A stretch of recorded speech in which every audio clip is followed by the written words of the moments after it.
Good morning, everyone. For me, it's been an incredible, I hate to say it, life experience. It has been.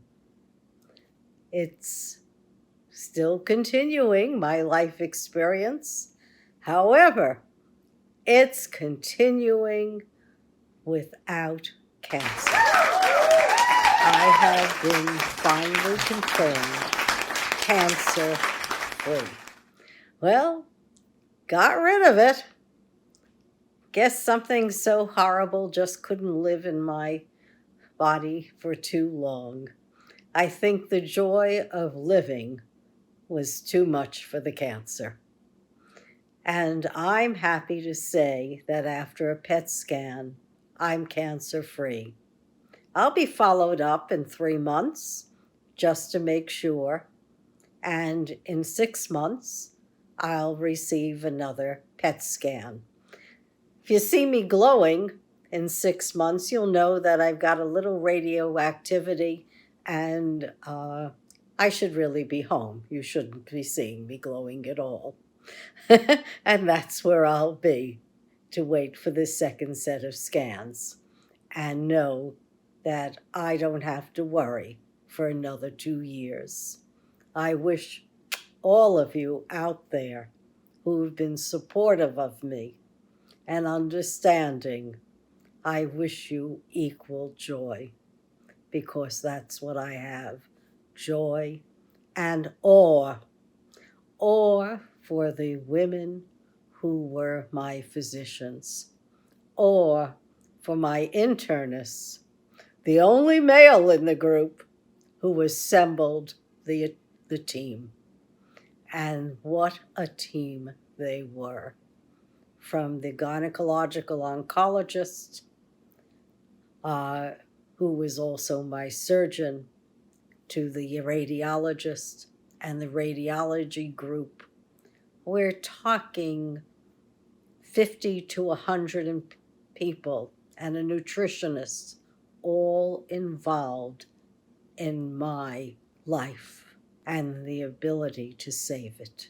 And they met regularly, once a week, on a tumor board to confirm the diagnosis and the treatment. It's just incredible that so many young women are in medicine and they are so gifted, intelligent, professional, and compassionate. Just like I hugged my internist, I hugged every one of them and gave them gifts of thankfulness. So that awe is not going to leave me anytime soon. It pervades my life with joy. I wish we all could experience joy, and we all could experience awe. In some instances, we are. We're doing what Thomas Piketty, in his brief history of equality, is talking about. We're informed, we're active, and we're taking back our rights.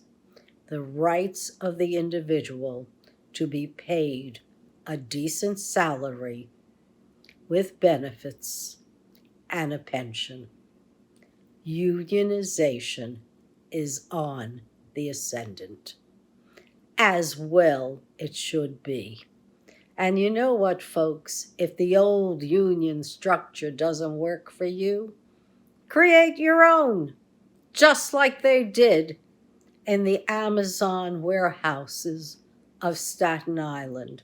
And now what they've done in Staten Island is sweeping the country. And Starbucks is also becoming unionized. And the Dallas airport workers, who are making anywhere from $2 an hour to $8 an hour, they're going to be unionizing as well. Kudos. That's why we have a democracy. A democracy understands that it is a constantly shifting economic goal line. And some people never have enough and are just too greedy, while others are really languishing at the bottom with almost no savings and no safety net. In the 21st century, labor must be ascendant once again. And I support the unionization of labor. I'm in awe of all people who act on their own behalf to make their lives better. I'm in awe of those who are finally saying no to corporate greed and going for the unions. You don't have to live like they do in some places in New York City. Sure, everyone's bemoaning the fact they don't have restaurant workers. But what they don't realize is employers of restaurant workers have a cudgel over their heads because many of the people are immigrants. And what they do is they don't pay them. And because they're immigrants, they're told to be quiet about it or they'll be deported. Well, guess what, folks? A lot of these immigrants are risking deportation and asking for back wages, and they're winning. So, my advice, you don't have to take it. Somebody doesn't pay you a living wage, doesn't pay the entire group a living wage. Do what the folks did to a contractor who worked for NYCHA. They sued him. He's now paying $900,000 in back wages. That's the American way, too. You don't like something, sue. If we don't have another mechanism because the federal government is gridlocked by an autocratic Trump GOP movement, well, we have other recourses, and that's litigation. Which brings me to the war in Ukraine. I am in awe of labor. I am in awe of people seeking their own rights and advocating for social justice. I am in awe of every advocate that I see or meet or listen to on Zoom, because that's democracy at work. And that's what we want, a strong democracy where we can compromise with each other and we can move forward so labor has a chance to be ascendant. A strong middle class is a strong country. We don't want the autocratic way. We don't want it here. We don't want it anywhere. They're mired in the past. Is it shocking? You bet it's shocking to see what Putin is doing in Ukraine. To know that his soldiers communicated with each other before they murdered civilians. And it's all caught by German intelligence. So for any country who doubts that what happened in Ukraine is real, it's real. Russia committed those atrocities knowingly. Hopefully, there is a second Nuremberg trial for war crimes.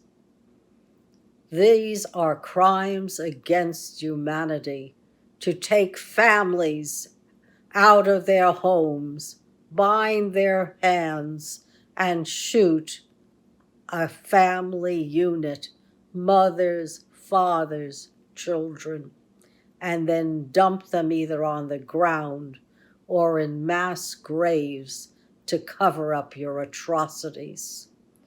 To bomb knowingly a train station where people are being evacuated to safety. Another atrocity. He doesn't even have to be there like Teddy Roosevelt was, leading the troops up the hill. No, sirree. All you have to do with today's weaponry is sit thousands of miles away and calmly push the buttons of annihilation of another civilization. Don't tell me Putin wants Donbass because they're willing to go with him. If they were, he wouldn't have been able to murder 100 people and maim them at the railway station of their escape. Thousands were at that station, and then they heard the missiles. I imagine by the time you hear the missile, it's too late for escape. Shock that someone can be so evil and cruel and not care about the people in his own country. Because now he's spending close to $1 trillion. But then you have to ask yourself, why would he spend $1 trillion on Russians? That would make them an educated, happy, informed citizenry. Totally the opposite of what he wants. This way, they're poor, they're miserable, and they listen to state propaganda all day. What's better for an autocrat? You have their hearts, you have their minds, because they don't have food and books or anything else to occupy their time.